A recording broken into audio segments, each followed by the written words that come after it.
இங்க வளையல் வாங்கிட்டு வர வேண்டாமா அப்படின்னு சொல்லி ஜெயா ஒரு பக்கத்துட்டு நல்லா கேளுக்கா அப்படின்னு சொல்லி நல்லா ஏத்தி விட்டுட்டு இருக்காங்க ராகினி. அப்போ இந்திரா சொல்றாங்க, இருங்க இருங்க கொஞ்சம் பொறுமையா பேசுங்க அப்படின்னு சொல்லிட்டு இருக்காங்க. ராகினி சொல்றாங்க, இந்த வளையல் வாங்கிட்டு வரதும் கூட இதெல்லாம் சொல்லிதான் செய்யணுமா அப்படின்னு சொல்றாங்க. இதெல்லாம் கேட்ட உடனே சுப்பிரமணி சொல்றாரு, இவ்வளவு நாள் இங்கதானே இருந்த, ஏண்டி இதெல்லாம் நீ கேட்டு செய்ய மாட்டியா அப்படிங்கிறாங்க. இல்லங்க நான் கேட்டேங்க அப்படின்னு சொல்றாங்க. எனக்கு நீ கேட்டா அப்படின்னு புடிச்சு அவரு ஒரு பக்கம் திட்டிட்டு இருக்காங்க. அப்ப காவியா சொல்றாங்க, அப்பா அம்மா கேட்டாங்கப்பா என்ன சீர் செய்யணும்னு, நான் தான் அத்தை எல்லாம் பாத்துக்குவாங்கன்னு சொல்லிட்டேன், சாரி அத்தா அப்படிங்கிறாங்க. அப்போ ஜெயா சொல்றாங்க, இனிமேல் எந்த கலாட்டாவும் வேண்டாம் அப்படின்னு சொன்னோடனே ராமச்சந்திரன் சொல்றாங்க, டே வெற்றி முனக்கடையில போய் என்னென்ன கண்ணாடி வளையல் இருக்கோ அத்தனையும் வாங்கிட்டு வந்துரு அப்படின்னு சொல்றாங்க. அம்மத்தை போய் சீக்கிரம் வாங்கிட்டு வந்துரு அப்படின்னு சுப்பிரமணியம் சொல்றாங்க. அடுத்தது ஜெயா சொல்றாங்க, பெரியம்மா நீ அடுத்தது என்னென்ன பண்ணணும்னு சொல்லுங்க. கண்ணாடி வளையல் மட்டும் போதுமா, முதல்ல தங்கத்துல போடணும், அப்புறம் வெள்ளியில போடணும், இல்லாட்டி ஏதாச்சும் ஒண்ணுனாச்சும் போடணும் அப்படிங்கும் போதே ஆஹா வந்துருச்சுடா அடுத்த கலாட்டா அப்படிங்கிற மாதிரி ராகினி பாத்துட்டு இருக்காங்க. தங்கத்துல என்ன பாட்டி சொல்றீங்க அப்படின்னு இந்திரா சொல்றாங்க.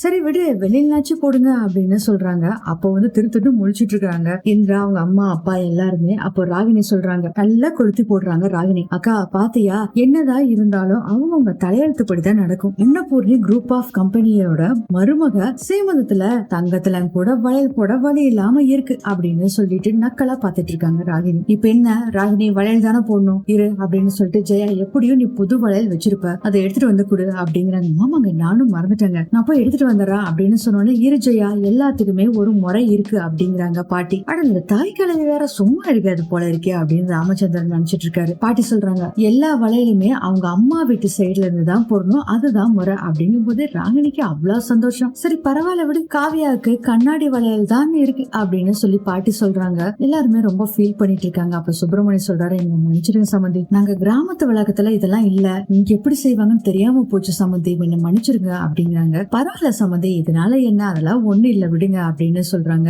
ராமச்சந்திரன். இதுவே என் அக்காவும் மாமாவும் இருக்கிறதுனால இதோ ஒரு விஷயத்து வேற யாராச்சும் இருந்திருந்தா அவ்வளவுதான் நீங்க அப்படின்னு சொல்லிட்டு இருக்காங்க. அதை கேட்டுட்டு ராமச்சந்திரன் சொல்றாங்க, ராகினி பரவாயில்ல, இந்த சீமந்தம் நல்லபடியா நடந்தே ஆகணும், அதனால நீ ரொம்ப ட்ரை பண்ணாத சரியா அப்படின்னு சொல்றாரு ராமச்சந்திரன். இந்திரா சொல்றாங்க, சாரிக்கா அப்படின்ட்டு. மாமா சாரி அப்படின்னு சொன்னோடனே கதிர் சொல்றாரு, இதெல்லாம் தெரிஞ்ச விஷயம் தானே, உங்க வீட்டுல இதெல்லாம் என்னைக்கு ஒழுங்கா செஞ்சிருக்கீங்க. ஜெயாவுக்கு கோவம் வந்தது, டே கதிர் கொஞ்சம் அமைதியாரு, வளையல் வந்துரும் அப்படின்னு சொல்லிட்டு இருக்கும் போது வெற்றி வளையல் வாங்கிட்டு வந்துறாரு. அதுக்கப்புறம் கண்ணாடி வளையல எடுத்து ஜெயா காவியாவுக்கு போட்டு விட போறாங்க. அத்தா இந்தாங்கன்னு ஒரு தங்க வளையல் காமிக்கிறாங்க. யாருன்னா சுபா தாங்க. அத்தா இது என் பிறந்த வீட்டுல இருந்து கொடுத்த வளையல், புதுசுதான், இன்னும் யூஸே பண்ணல, காவியாவும் என் தங்கச்சி தான், காவியாவுக்கு நடக்கிற சீமந்தம் குறையோட நடக்க கூடாது, இதை போட்டு விடுங்க அப்படின்னு சொல்றாங்க சுபா. அந்த வளையல வாங்கிட்டு ஜெயா சொல்றாங்க, சுபா உன் மனசு நல்ல மனசு, அடுத்து உங்கள வளையல் போட வேண்டிய நேரம் வரும் அப்படின்னு சொன்னோடனே அவ்வளவு சந்தோஷமாயிருக்கு சுபாக்கு. நீங்க சொன்ன வாய் முகூர்த்தம் அப்படியே நடக்கட்டும் அத்தா அப்படின்னு சொல்றாங்க சுபா. அதுக்கப்புறம் சுபா கொடுத்த வளையல காவியாவுக்கு போட்டு விடுறாங்க ஜெயா. அப்புறம் இன்னொரு வளையலுக்கு வருது, யாருன்னு பார்த்தா தங்க வளையல கொண்டு வந்திருக்கிறது ஹேமா. இதையும் போட்டு விடுங்க அத்தா, இதுவும் புதுசா அப்படின்னு சொல்றாங்க.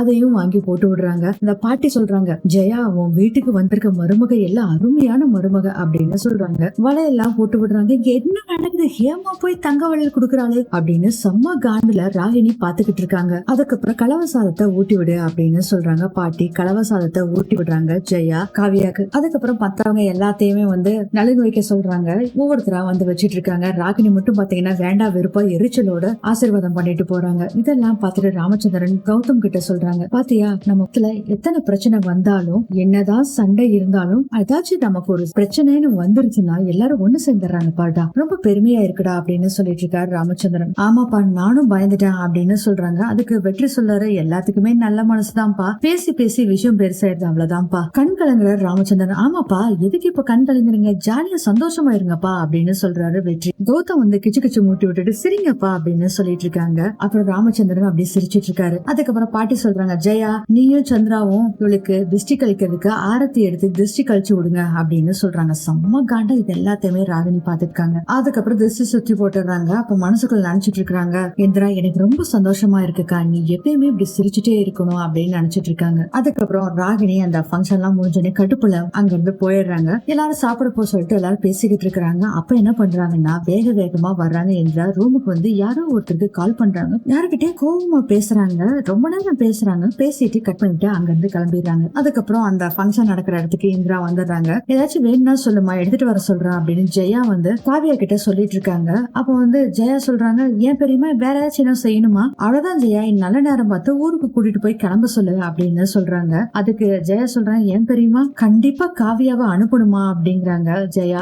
ஒரு முறைன்னு இருக்குல்லம்மா அப்படின்னு சொல்றாங்க பாட்டி. சந்திரன் சொல்றாங்க, சம்பந்தியம்மா நான் நல்லா அவளை கண்ணு போல பாத்துக்குவேன் அப்படின்னு சொல்றாங்க. அதுக்கு காவியா சொல்றாங்க, நானும் பத்திரமா இருந்துக்கிறேன் அப்படின்னு சொல்றாங்க. ஆனா ஜெயா சொல்றாங்க, எனக்கு அவளை அங்க அனுப்புறதுக்கு இஷ்டம் இல்ல, இருந்தாலும் நீங்க எல்லாருமே சொல்றீங்களேன்னு அனுப்புறேன். ஏன் பெரியம்மா திருப்பியும் நம்ம கூட்டிட்டு வந்துடலாமா அப்படின்னு கேக்குறாங்க. ஓ அப்படியா, கூட்டிட்டு வந்துக்கலாம், ஒன்னும் பிரச்சனை இல்ல அப்படின்னு பாட்டி சொல்றாங்க. அப்போ சந்திரா சொல்றாங்க, இல்ல சம்பந்தியம்மா, கல்யாணம் ஆனதுல இருந்தே காவியா ஒரு இதா இருந்தது இல்ல, இருக்கட்டுமே அப்படின்னு சொல்றாங்க. இல்ல நம்ம வீடு மாதிரி வசதி இல்ல, நேத்து அவ மயக்கம் போட்டு விழுந்ததுந்தே எனக்கு பயமா இருக்கு அப்படின்னு ஜெயா சொல்றாங்க. அதுக்கு இந்திரா சொல்றாங்க, அங்க ஹாஸ்பிட்டல்ல பக்கத்துல இருக்கத்தா அப்படின்னு உடனே பாத்தீங்கன்னா இந்திராவை முறைக்கிறாங்க ஜெயா. என்னால காவியாவை பிரிஞ்சு இருக்க முடியாது, வேணா இவளை கூட்டிட்டு போங்க, பொங்கல் வரைக்கும் வச்சுக்கோங்க, சாங்கியத்துக்காக வச்சுக்கோங்க, அதுக்கப்புறம் நான் இவளை கூட்டிட்டு வந்துருவேன் அப்படின்னு சொல்றாங்க ஜெயா.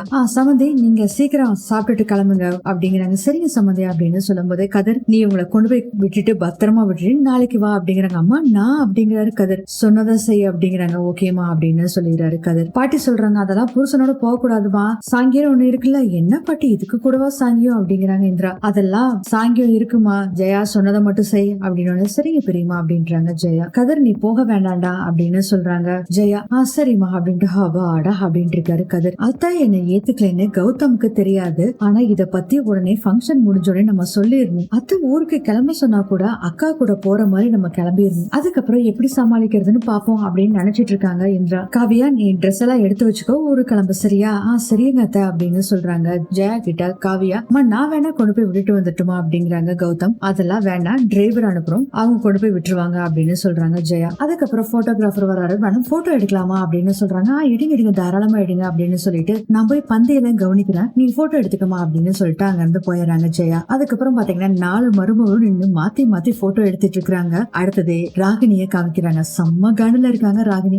என்னடா இது, இந்த ஹேமாவும் அவங்க கூட போய் சேர்ந்துட்டாங்க, என்ன பிளான் பண்ணாலும் ஒண்ணும் நடக்க மாட்டேங்குது. காவியா ஊருக்கு போக கூடாது, போனான்னா அவ்வளவுதான். இந்திராவ அக்கா போக சொன்னாலும் இவங்க கூட ஊருக்கு போகிற மாதிரி போயிருவா, அது நடக்க கூடாது. அக்கா இந்திரா குடும்பத்தை வெறுத்துருவான்னு நினைச்சா கடைசியில இப்படி ஆயிடுச்சு, இப்ப என்ன பண்ணலாம் அப்படின்னு யோசனை பண்ணிட்டு இருக்காங்க ராகினி. அடுத்தது இவங்க போட்டோ எடுத்துட்டு இருக்கிறத அப்படி பாக்குறாங்க. இவங்க எல்லாம் மாத்தி மாத்தி போட்டோ எடுத்துட்டு இருக்கும் போது 2 சைடு 2 குத்து விளக்கு இருக்கு. தெரிஞ்சு போச்சுடி, இப்ப என்ன பண்றதுன்னு தெரிஞ்சு போச்சு, இதோ வந்துட்டேன். அதுக்கப்புறம் அந்த போட்டோ எடுக்கிற இடத்துக்கு வர்றாங்க ராகினி. இவங்க எல்லாம் மாத்தி மாத்தி போட்டோ எடுத்துட்டு இருக்காங்க. வந்து நின்று பாத்துட்டு இருக்காங்க. ஆஹா இவங்க எல்லாரும் இங்க இருக்காங்களே, நம்ம நினைச்சது நடக்காதே, என்ன பண்ணலாம் அப்படின்னு யோசனை பண்ணிட்டு சிவா அங்க பந்தியில எல்லாத்துக்கும் பரிமாறதுக்கு ஆள் இல்லைன்னு எல்லாம் புலம்பிட்டு இருக்காங்க. அக்கா வேற புலம்பிட்டு இருக்கா, நீங்க என்ன பண்ணிட்டு இருக்கா? ஐயோ அப்படியா, சரி சரி நான் போயிட்டு வந்துறேன் அப்படின்னு சொல்லிட்டு அங்க இருந்து போறாங்க சுபா. இந்திரா அக்கா அங்க இருந்து சாப்பிட்டுட்டு கிளம்புறவங்க எல்லாத்துக்கும் தாம்பூல போய் கொடுக்கணுமாமா, அதெல்லாத்தையும் போய் அரேஞ்ச் பண்ணி சீக்கிரம் போ அப்படிங்கிறாங்க. இவங்க ஏதோ ஒண்ணு பண்றாங்க அப்படின்னு ஹேமாக்கு தெரிஞ்சிருது. இந்திரா ஓகே அப்படின்னு சொல்லிட்டு போகும்போது, இந்திரா நீ இங்கே இரு, நான் எல்லாத்தையும் எடுத்துட்டு வரேன் அப்படின்னு சொல்றாங்க ஹேமா. இவ எதுக்கு இப்ப போறா? இந்திராவை அனுப்பிட்டு காவியா கதையை முடிக்கலாம்னு நினைச்சா எந்த லூசு போகுது அப்படின்னு யோசனை பண்ணிட்டு இருக்காங்க ராகினி. இந்திரா போட்டோ எடுத்தது போதும் இந்திரா, நீ போய் வேலையை பாரு அப்படின்னு காவியா சொல்றாங்க. இல்லக்கா நான் இருக்கேன், உனக்கு முதல்ல ட்ரெஸ் நீ சேஞ்ச் பண்ண, அன்கம்ஃபர்டபுளா இருக்கும்ல அப்படின்னு சொல்லிட்டு மாலையை கழட்டி வச்சுட்டு வாக்கா போலாம் அப்படின்னு சொல்லும் போதே ராகினி என்ன பண்றாங்கன்னா, காவியா இங்க வா, நம்ம போட்டோவே எடுத்துக்கல காவியா, நம்ம போட்டோ எடுத்துக்கலாமா? இந்திரா நீ போ, நான் காவியாவை கூட்டிட்டு வரேன் அப்படின்னு சொல்றாங்க ராகினி. ஓ எவ்வளவு வைக்கிற உங்களுக்கு, பரவாயில்ல நான் இங்கேயே இருக்கேன், நீங்க அக்கா கூட போட்டோ எடுத்துக்கோங்க அப்படிங்கிறாங்க இந்திரா. போட்டோ எடுத்துட்டு இருக்காங்க. எப்படியாச்சும் அந்த தீபத்துக்கிட்ட இவ்வளவு கூட்டிட்டு போகணுமே அப்படின்னு சொல்லிட்டு இந்த சைடு வான்னு அப்படின்னு தீபத்துக்கு பக்கத்துல கூட்டிட்டு போயிட்டு இருக்காங்க ராகினி காவியாவை. அதுக்குள்ள பாத்தீங்கன்னா கௌதம் வந்துடுறாரு. அவங்க அப்பாவுக்கு சப்போர்ட் பண்ணலன்னு நினைச்சு என் மேல இந்திரா கோவமா இருப்பா, எப்படியாச்சு அவகிட்ட பேசி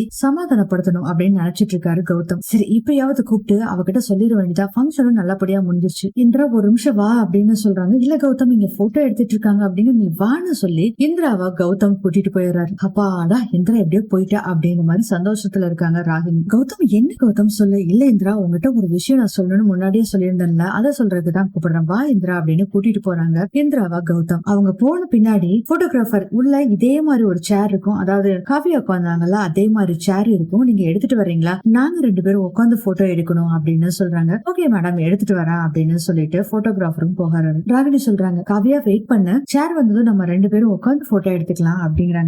சரியத்த அப்படின்னு சொல்றாங்க காவியா. என்ன பண்ணலாம் அப்படின்னு யோசனை பண்ணிட்டு, காவியா என் சித்தி உங்ககிட்ட பேசணும்னு சொன்னாங்க, அவங்களால வர முடியல, நீ பேசிடுறியா அப்படிங்கிறாங்க. சரி சரிங்கத்தா அப்படின்னு சொல்றாங்க காவியா. சித்தி நீங்க பேசுறேன்னு சொன்னீங்களே காவியாட்டா, இந்தாங்க பேசுங்க அப்படின்னு சொல்றாங்க. காவியாவும் பேசிட்டே அந்த சைடு திரும்பி பேசிக்கிட்டு இருக்காங்க. அப்போ என்ன பண்றாங்கன்னா அந்த தீபத்துக்கு பக்கத்துலதான் காவியா நின்னுட்டு இருக்காங்க. காவியாவோட முந்தானியை எடுத்து அந்த தீபத்துல இருக்க தீயில காமிக்கிறாங்க. முந்தானில தீ பத்திக்குது. இதோட இந்த எபிசோட் முடியுது.